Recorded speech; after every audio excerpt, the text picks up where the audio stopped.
کیا آپ جانتے ہیں اسلام کی روشنی سب سے پہلے کن خوش نصیب لوگوں کے دلوں میں اتری؟ وہ وقت جب مکہ کی سرزمین اندھیروں میں ڈوبی ہوئی تھی اور ہر طرف شرک اور جہالت کا راج تھا۔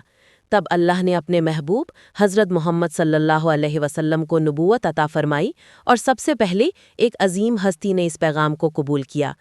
عورتوں میں سب سے پہلے ایمان لانے والی تھیں حضرت خدیجہ رضی اللہ عنہا، جنہوں نے ہر مشکل وقت میں نبی کریم صلی اللہ علیہ وسلم کا ساتھ دیا۔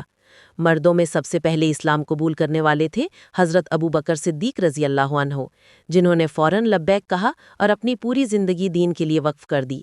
بچوں میں سب سے پہلے ایمان لانے والے تھے حضرت علی رضی اللہ عنہ، جو کم عمری میں ہی حق کو پہچان گئے۔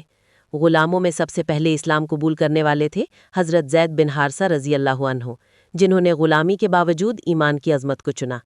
یہ وہ لوگ تھے جنہوں نے دنیا کی ہر مشکل، ہر تکلیف برداشت کی، لیکن ایمان کا دامن نہیں چھوڑا۔ سوچیں، ہم کہاں کھڑے ہیں؟